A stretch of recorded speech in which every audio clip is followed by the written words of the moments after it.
Halo semuanya, nama saya Fierniati Laia dari Universitas Dharma Agung Medan, Fakultas Pertanian jurusan Agribisnis. Saya ingin membahas tentang dampak COVID-19 ditinjau dari etika dan kepemimpinan.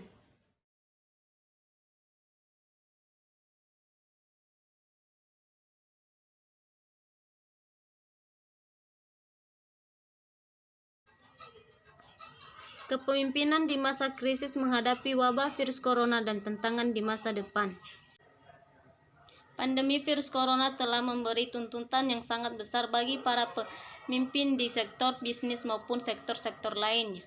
Korban jiwa virus ini menimbulkan ketakutan di antara para pekerja dan berbagai pengangkut kepentingan. Wabah yang berskala besar dan ketidakpastian dihadapi dapat menyulitkan para pemimpin untuk mengatasi.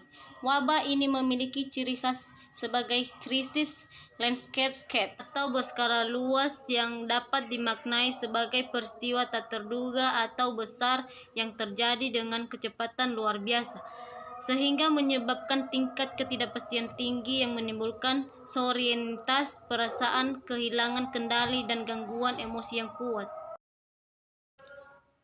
Hal pertama yang harus dilakukan oleh pemimpin adalah menyadari bahwa perusahaan sedang menghadapi krisis.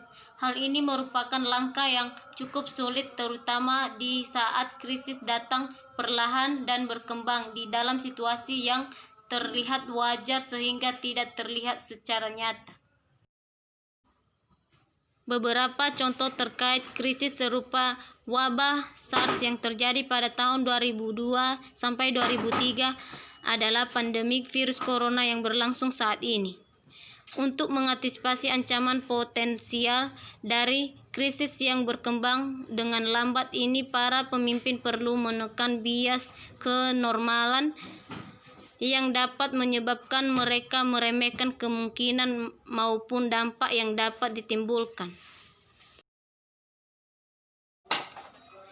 Hal yang dibutuhkan oleh para pemimpin saat terjadi krisis bukanlah penanganan yang terjadi sebelumnya, melainkan perilaku pola pikir yang dapat mencegah reaksi yang berlebihan terhadap krisis dan bagaimana menghadapi tantangan ke masa depan. 1. Persiapan untuk respons krisis, bentuk jaringan satuan tugas. 2. Selama krisis, jaringan satuan tugas melakukan respons di luar operasi dengan penyesuaian terhadap aktivitas bisnis sehari-hari.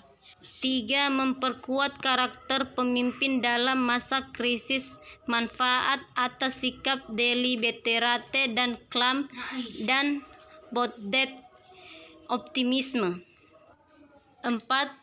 Membuat keputusan di tengah ketidakpastian, berhenti sejenak untuk menilai dan mengantisipasi, lalu bertindak. 5. Menunjukkan empatik menghadapi tragedi kemanusiaan sebagai prioritas pertama. 6. Berkomunikasi secara efektif, mempertahankan transparansi dan memberi pemberitahuan rutin.